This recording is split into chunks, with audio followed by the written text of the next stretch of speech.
पाकिस्तान में भारत के एक और दुश्मन का अंत हो गया है। आईएसआई का एक और चमचा पाकिस्तान में मार गिराया गया है। ये पूरी खबर डिटेल में आपको इस वीडियो के जरिए मैं बताऊंगी, इसलिए वीडियो के अंत तक आप बने रहिएगा।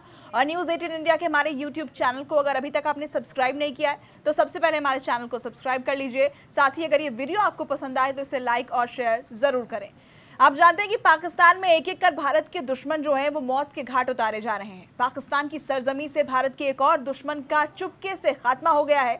जी हां, पाकिस्तान आर्मी का रिटायर्ड ब्रिगेडियर और आईएसआई एजेंट आमिर हमजा अब मौत की नींद सो चुका है। आमिर हमजा की पाकिस्तान के पंजाब प्रांत में सोमवार की देर शाम गोली मारकर हत्या कर दी गई। हालांकि उसकी हत्या के पीछे कौन है ये अब तक साफ नहीं हो पाया है। आमिर हमजा भले ही पाकिस्तान का ब्रिगेडियर था मगर वो आतंकियों का बाप था। वो भारत का सबसे बड़ा दुश्मन नंबर 1 था। और आमिर हमजा वही शख्स है जिसने जम्मू कश्मीर के सुजवान आर्मी कैंप पर साल 2000 आपको बता दें कि सुजवान आर्मी कैंप पर जो हमला हुआ था वो आतंकी हमला दरअसल उसी ने करवाया था। और इस हमले में हमारे 6 जवान जो हैं वो शहीद हो गए थे। इस आतंकी हमले का मास्टरमाइंड हमजा ही बताया जाता है। सुजवान आर्मी कैंप हमले से जुड़े लोगों में आमिर हमजा वो दूसरा शख्स है जिसकी पाकिस्तान में हत्या हुई है। इससे पहले भी एक को मौत के घाट उतारा जा चुका है।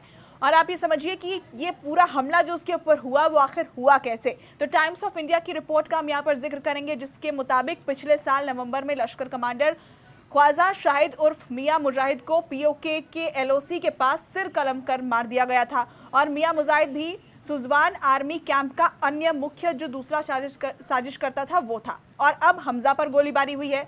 तब हमजा की पत्नी और बेटी उसके साथ कार में ही मौजूद थे। उन्हें भी हालांकि चोट आई है। हमजा की पत्नी ने पुलिस को ये बताया है कि हमलावरों ने उनसे कोई सामान नहीं लूटा है। तो उसके पीछे मकसद क्या था, सिर्फ हमजा पर अटैक करना क्या मकसद था, ये इस घटनाक्रम से समझ में आता है। फिलहाल अब हमजा की पत्नी और बेटी ने पुलिस को यह भी बताया है कि आईएसआई एजेंट आमिर हमजा का कोई भी दुश्मन नहीं था, किसी से भी कोई पर्सनल दुश्मनी उनकी नहीं थी।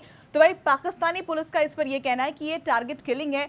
ये हमला पंजाब के झेलम जिले में हुआ है। हमजा की कार पर मोटरसाइकिल पर सवार 4 अज्ञात बदमाशों ने घात लगाकर हमला किया। और पाकिस्तानी मीडिया ने यह बताया है कि कार झेलम में लीला इंटरचेंज पर पहुंची थी और तभी 2 बाइक पर सवार 4 लोगों ने उसे दोनों तरफ से घेर लिया।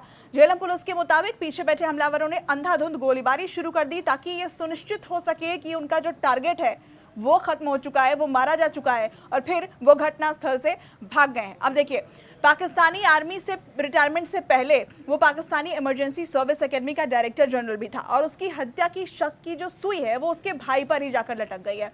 आमिर हमजा जब अपनी पत्नी और बेटे के साथ कार में जा रहा था, उसके पीछे बाइक से उसका भाई अयूब भी आ रहा था। अब पुलिस को उस पर शक है। पाकिस्तान पुलिस ने मामला दर्ज कर लिया है और केस की जाँच जो है वो शुरू कर दी गई है। अब यहाँ पर हम आपको ये भी बता दें कि भारत के दुश्मनों को इसी तरीके से चुन चुनकर पाकिस्तान में मारा जा रहा है। ये पहली बार नहीं है जब भारत में आईएसआई के समर्थन से किए गए आतंकी हमलों से जुड़े पाकिस्तानी की हत्या की गई हो। इससे पहले अप्रैल में आईएसआई के एक प्रमुख गुर्गे और भारी भरकर सुरक्षा कर्मियों से लैस आमिर सरफराज की लाहौर में अज्ञात बंदूकधारियों ने इसी तरीके से हत्या कर दी थी। इतना ही नहीं, दिसंबर महीने की बात करें तो अज्ञात लोगों ने कराची में लश्कर-ए-तैयबा के शीर्ष कमांडर और घाटी में सुरक्षा काफिलों पर कई हमलों की साजिश रचने वाले अदनान अहमद उर्फ अबू हंजाला की भी गोली मारकर हत्या कर दी थी। ठीक इसी तरह 2016 में पठानकोट एयरबेस पर हमला करने वाले फिदाइन दस्ते के मुख्य संचालक जैश मोहम्मद के आतंकवादी शाहिद लतीफ को अक्टूबर में सियालकोट की एक मस्जिद में अज्ञात हमलावरों ने मार गिराया था। तो भारत के जितने भी दुश्मन हैं पाकिस्तान में चुन चुन कर उन्हें खत्म किया जा रहा है। इसके पीछे असल वजह क्या है, कौन इन हमलों के पीछे है, ये भी पता नहीं चल पा रहा। लेकिन बड़ी जानकारी और भारत के लिए अच्छी खबर तो यही है कि भारत का एक और दुश्मन कम हो चुका है।